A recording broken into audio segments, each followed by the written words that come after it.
आज हम संधियों के अंतर्गत व्यंजन संधि का अध्ययन करेंगे। व्यंजन संधि को हल संधि भी कहा जाता है। व्यंजन के पश्चात स्वर या दो व्यंजन वर्णों के परस्पर व्यवधान रहित सामीप्य की स्थिति में जो व्यंजन या हल वर्ण का परिवर्तन हो जाता है, उसमें जो विकार उत्पन्न होता है उसे व्यंजन संधि कहा जाता है। इसमें सबसे पहले इष्टुत्व संधि, इसका सूत्र है स्तुः इष्टुना इष्टुः, अर्थात सकार या त वर्ग। त वर्ग का मतलब है त थ द ध न का सकार या च वर्ग च छ ज झ य के साथ योग होने पर, और वह योग आगे या पीछे कहीं भी हो सकता है, अर्थात सकार या त वर्ग से आगे या पीछे, आगे या पहले। सकार या च वर्ग च छ ज झ य इनके वर्ण यदि आते हैं तो दंत्य स का तालव्य स में और तकार का चकार में परिवर्तन हो जाता है। उदाहरण के लिए देखते हैं, सत धन चित, आगे त है, उसके बाद च वर्ग का च, इसलिए त के स्थान पर च, शब्द बना सच्चित। इसी प्रकार सत चरित्रम, सत धन चरित्र, सच्चरित्रम। इसी प्रकार उत धन चारणम, तकार है, आगे चकार है, इसलिए त का च उच्चारणम। इसी प्रकार सत धन जनः, यहाँ पर तो का पहले द हुआ, फिर दो का ज हो गया, इस प्रकार बना सज्जनः। तो का दो कैसे हुआ, इसे हम आगे आने वाली संधि में पढ़ेंगे, किस प्रकार तो का दो और दो का तो हो सकता है। व्यंजन संधि के ये उदाहरण हैं। उत धन ज्वलम उज्ज्वलम, यहाँ पर भी सेम बिल्कुल सज्जन की तरह से। इसी प्रकार जगत जननी, जगत धन जननी, तो की जगह पर जो हो गया। इसी प्रकार मनस धन चलती, शकार है पहले, दंत्य श, उसके बाद च है, इसलिए जो दंत्य स है उसे भी तालु स हो गया, तालव्य स, मनस चलती। इसी प्रकार रामश्येते, मनस चंचलम, मनस धन चंचलम। इसी प्रकार हरीश धन सेते, हरीश सेते, दंत्य स का तालव्य स में परिवर्तन, क्योंकि आगे स आ रहा है, तालव्य स, और कहीं पर चकार आ रहा है, इसलिए दंत्य स का परिवर्तन तालव्य स में हो जा रहा है। अगली संधि व्यंजन संधि के अंतर्गत इष्टुत्व संधि, इसका सूत्र है इष्टुना इष्टुः। यदि सकार या त वर्ग का शकार या ट वर्ग यानी ट ठ ड ढ अण के साथ आगे या पीछे योग हो तो सकार का श वर्ग में और तकार का ट वर्ग में परिवर्तन हो जाता है। शकार यानी मूर्धन्य स से दंत्य स में परिवर्तन, वहां दंत्य स से तालव्य स में परिवर्तन हो रहा था। उदाहरण देखते हैं। सबसे पहले उदाहरण दंत्य स का मूर्धन्य स में परिवर्तन, रामस धन षष्ठः, स का परिवर्तन मूर्धन्य स में, रामस षष्ठः। इसी प्रकार हरिश धन टीकते, हरिश टीकते। इसी प्रकार तत् धन टीका, तट टीका, यत धन टीका, यट टीका, उत धन डयनम, उड्डयनम, तो का डौ में परिवर्तन।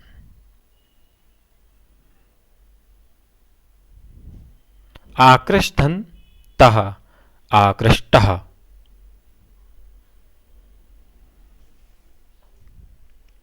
अगला जो संधि है इसी में व्यंजन संधि के अंतर्गत वह है जस्तु संधि। जस्तु संधि का नियम है, सूत्र है झलाम जसो अंते।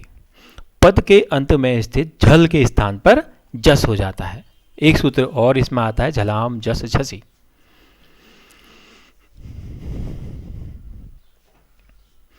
तो ये सूत्र कहता है झलों में वर्ग का प्रथम, द्वितीय, तृतीय तथा चतुर्थ वर्ण और श श श ह ये 24 वर्ण आते हैं।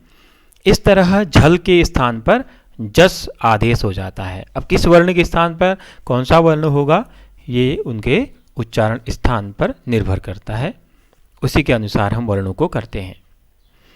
वर्ग के प्रथम, द्वितीय, तृतीय अथवा चतुर्थ वर्ण के स्थान पर उसी वर्ग का तृतीय वर्ण हो जाता है।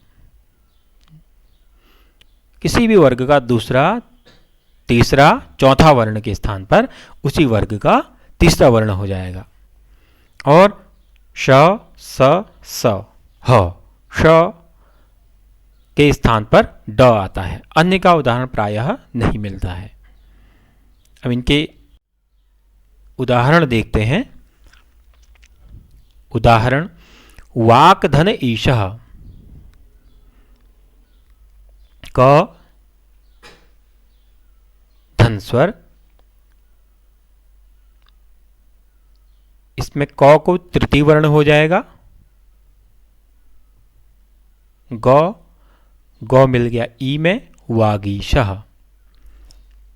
इसी प्रकार तो का तीसरा वर्ण द मिल गया ई में, जगत धन ईशः, जगदीशः। सुप धन अंतः, पौ है पदांत।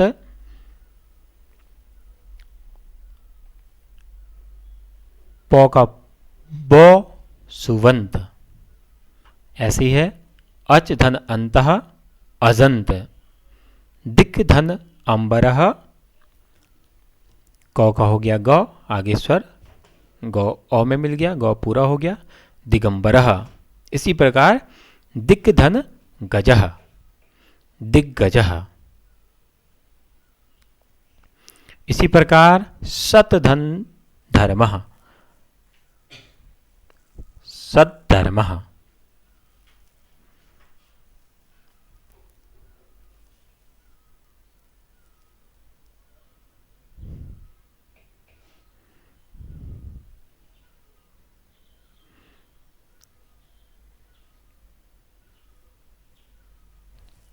इसी प्रकार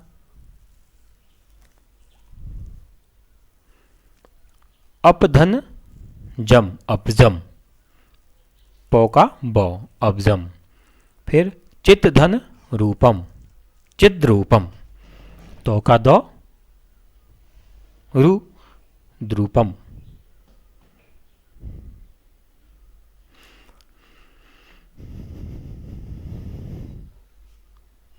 अब आगे अगली संधि है चर्तु संधि। इसका जो विधायक सूत्र है वो है खरिच। खरिच कहता है यदि वर्गों के वर्ग कौन कौन से हैं? 5, क, च, ट, त, प। क वर्ग, च वर्ग, ट वर्ग, त वर्ग और प वर्ग।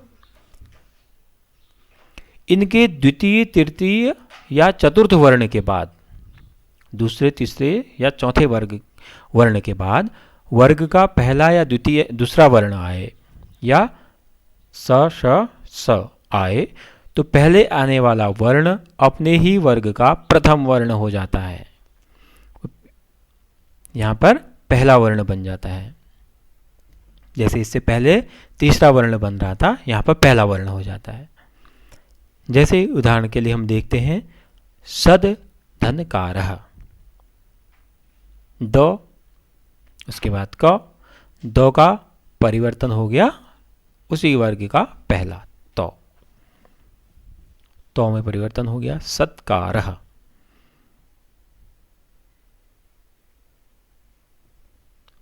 सूत्री के अनुसार दूसरा, तीसरा, चौथा वर्ण होना चाहिए।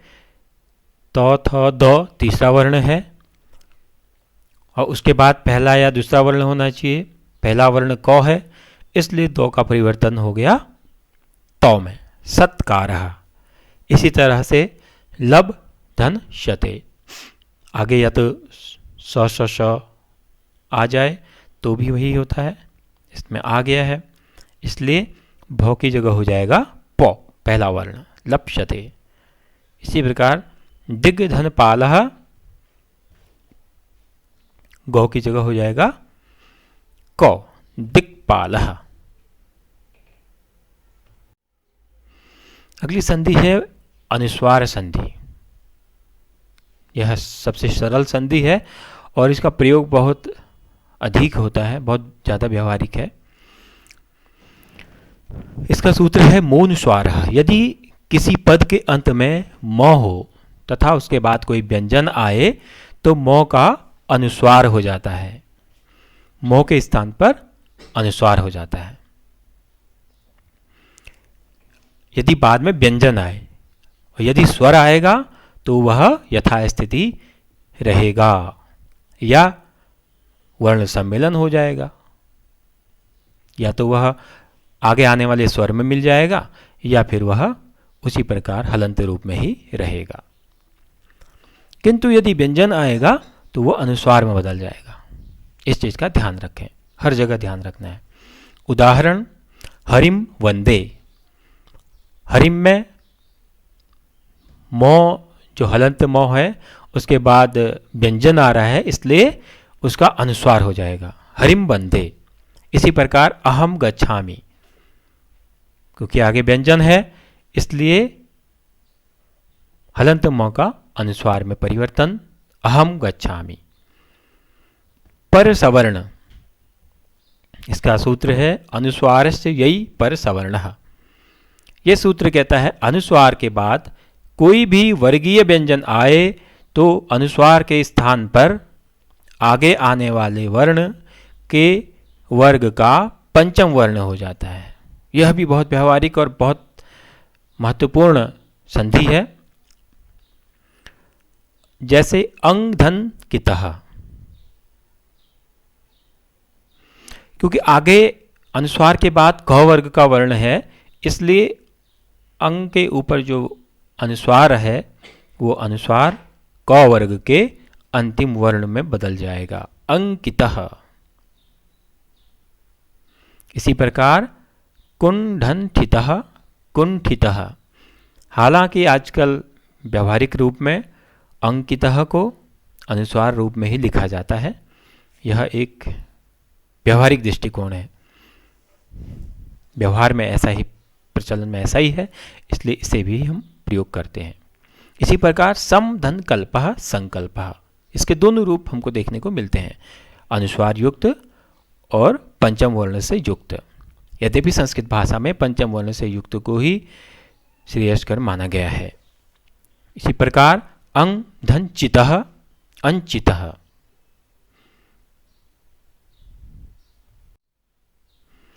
अगली संधि है लत्व संधि।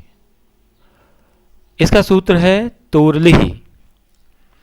यदि त वर्ग के बाद ल आए तो त वर्ग के वर्णों का ल हो जाता है, किंतु न के बाद ल के आने पर अनुनासिक ल होता है।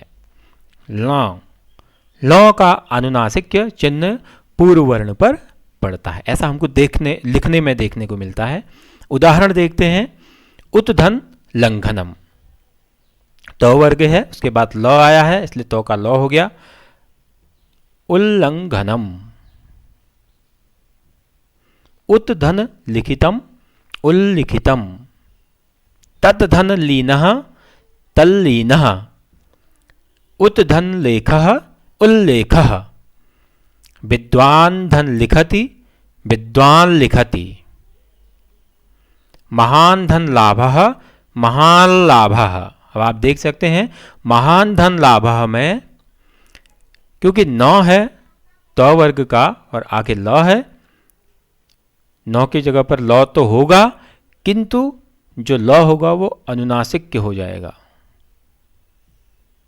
इसलिए महान लाभः यह शब्द बनता है। इसी प्रकार विद्वान लिखति विद्वान लिखति यह शब्द बनता है।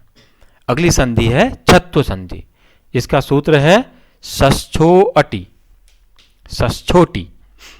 यदि 100 के पूर्व पदांत में किसी वर्ग का प्रथम, द्वितीय, तृतीय अथवा चतुर्थ वर्ण हो, यानी वर्ग का पहला, दूसरा, तीसरा, चौथा, केवल पंचम वर्ण को छोड़ा गया है, या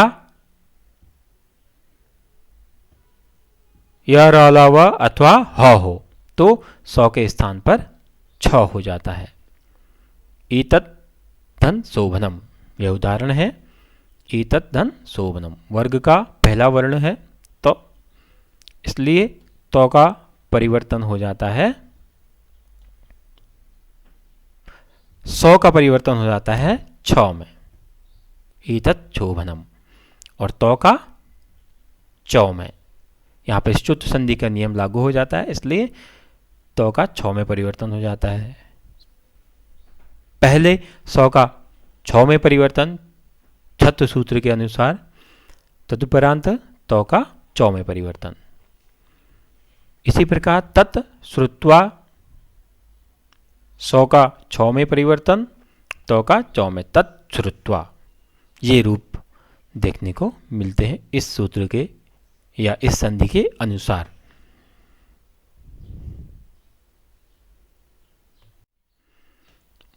अगली संधि है इसके अंतर्गत चौ का आगम। सूत्र है 6 यदि ह्रस्व स्वर के पश्चात छ आए तो छ के पूर्व चौ का आगम होता है। तो यह भी बहुत देखने को मिलता है। तरु धन छाया, इसमें क्योंकि रकारोत्तरवर्ती उकार है ह्रस्व उ, उसके बाद छ, इसलिए चौ का आगम हो जाएगा। छ से पहले चौ आ जाएगा, हलंत चौ होगा। तरुच्छाया यह शब्द बनेगा। इसी प्रकार परिधन छेदः परिच्छेदः, उससे पहले चौ का आगम हो जाता है। इसी प्रकार अनुधन छेदः अनुच्छेदः। अगली संधि है र का लोप तथा पूर्व स्वर का दीर्घ होना। सूत्र है रोरी।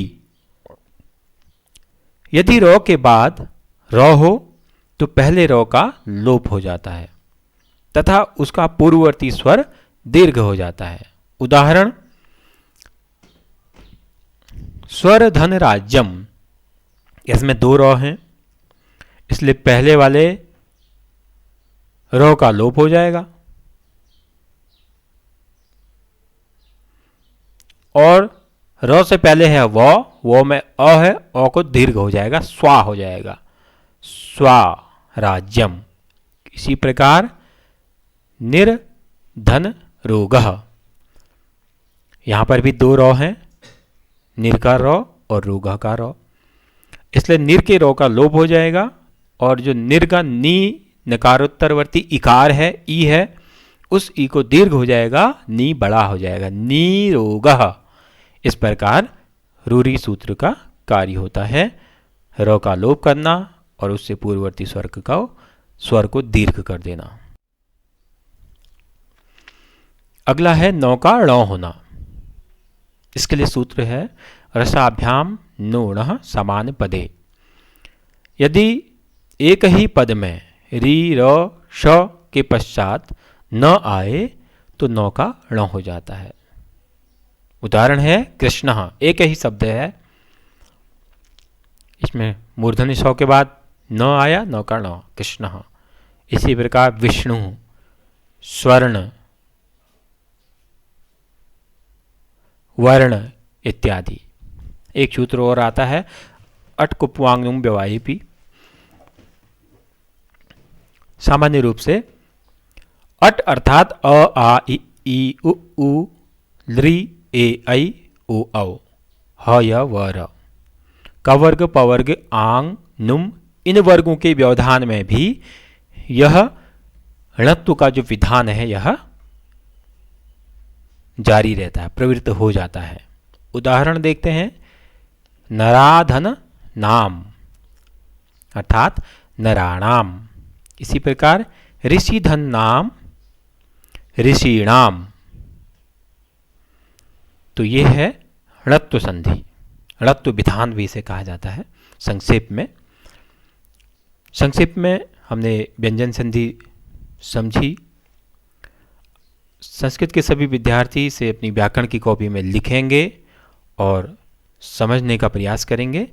इसके बाद आपको प्रश्नावली भेजी जाएगी जिसका उत्तर आपको करना होगा। इसे आप संपूर्ण रूप से संस्कृत व्याकरण की कॉपी में लिखें। धन्यवाद।